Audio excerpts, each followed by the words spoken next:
Hello friends, Miss Sunshine here. So I'm going to now speak to you about the diagnostics of your condition. And I'm just going to tell you a story about what happened to me during my diagnostics and what I had to go through. It took me quite some time to get proper diagnosis. So I'm hopeful that this story will potentially help someone if they find themselves in similar situation, to help themselves get the proper diagnosis that they need in order to properly address the condition and progress towards their path to healing. So I basically was diagnosed with RA after about 2-3 months of bumping around to different doctors and insisting on getting the proper diagnosis. I was able to get my diagnostics done correctly, and I was diagnosed with rheumatoid arthritis, which is an autoimmune condition. And what happened to me was I ended up with severe pains in my joints of my hands, and I really didn't know what was happening to me. I considered myself a very healthy person. I exercise regularly. I get enough sleep. I don't have a whole lot of stress from what I thought. Again, I considered that I had a fairly healthy lifestyle.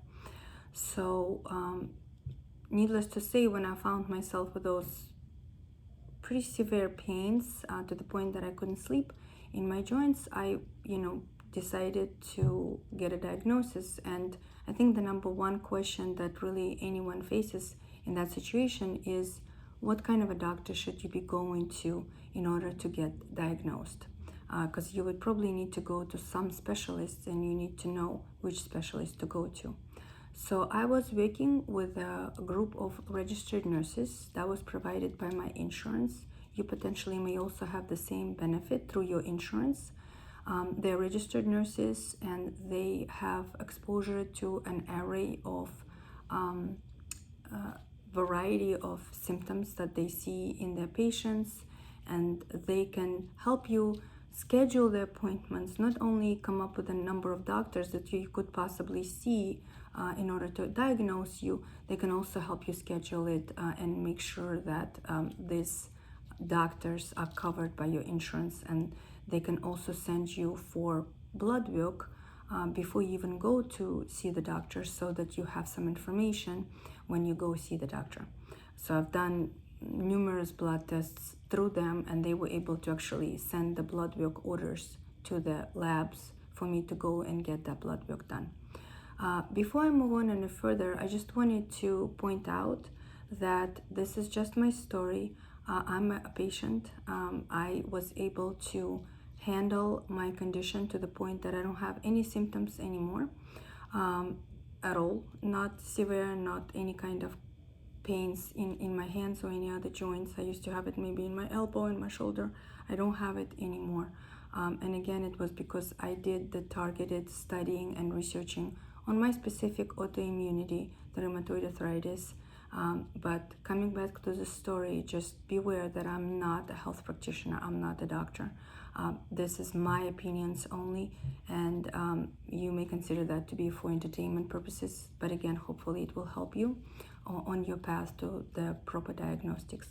So the first thing that registered nurses picked up on is they thought maybe this is rheumatoid arthritis.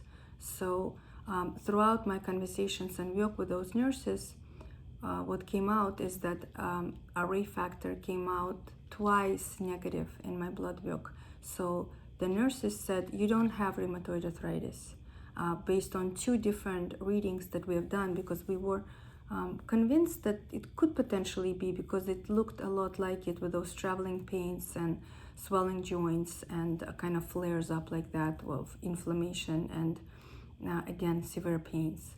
So twice the blood work showed, regular insurance covered blood tests showed that I didn't have RA. So they thought maybe I have carpal tunnel. So the first thing after that, after the RA tests, what we did was x-rays. So that would be one thing you may want to check out, to see that potentially maybe you could have carpal tunnel. I did not have carpal tunnel or any damage really that the x-rays were showing, so that was ruled out. The next thing that I was considering, thanks to nurses' advice to do, was to do MRI, because possibly maybe I had a puncture on the base of my spine that could potentially lead to the nerve damage and result in shooting pains or swelling pains in my hands. So I've gone through the MRI as well. Then I went to a neurologist to have that evaluated with a neurologist. And my MRI showed, some regular wear and tear for my age, but it wasn't really, again, anything that could lead to something like that. So that also was ruled out, but that's like 2-3 doctors later, right after the MRI appointment itself. So the chiropractors as well as the neurologist. So both of those said, you don't really have enough damage here to be causing the pains and swelling that you're talking about here. The third thing after that I thought, well, maybe, sometimes gout could cause pains like that in joints. And gout, what it is accumulation of uric acid, they call it. So sometimes it may happen for someone who eats a lot of meat, and I eat a lot of meat. And so I thought maybe there's a lot of uric acid that had accumulated, and when that accumulates in your joints, you may end up with swelling and pains. So then we did the test for uric acid. The levels were not high enough again to warrant the pains that I was experiencing. So that was the next thing I did.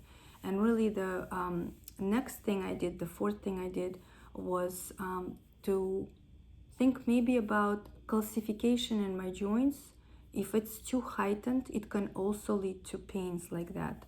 So we checked my levels of calcium to rule that out, because, okay, so I don't have carpal tunnel, I don't have RA, there's not any damage to my nerve system. So why the pains, right then? So one of the steps was check for calcium. So because maybe your level of pains in your joints is caused by heightened calcification in your joints, okay? So you may want to check that out also. After that, and kind of as a last-ditched effort, the nurses said, well, maybe we'll just call this fibromyalgia is what you have. And really, if you read a little bit about fibromyalgia, to me, it seemed like it's basically a condition when the doctors can't diagnose you for anything while you're having the severe pains, and you say, well, these are like phantom severe pains, basically kind of hinting at the fact that it's probably all in your head somehow. And they call it fibromyalgia. That's basically a condition that they can't really diagnose, and it just describes general pains in your body. They call it fibromyalgia. And what they wanted to do is they wanted to put me on antidepressant to basically help me manage my symptoms. So I again that's my personal experience, right? So please just take it with that. This is my opinion on the diagnostics. So I didn't really want to live with that diagnosis, because I know that I'm experiencing pains, and I didn't think that depressant would help me. So as a very last stop, so that was going full circle now, step probably number 7, starting with my first RA tests, was me being sent to rheumatologist or doctor. And that's when the more advanced RA tests were performed, and they showed a heightened RA factor for me, and I was definitely diagnosed with RA.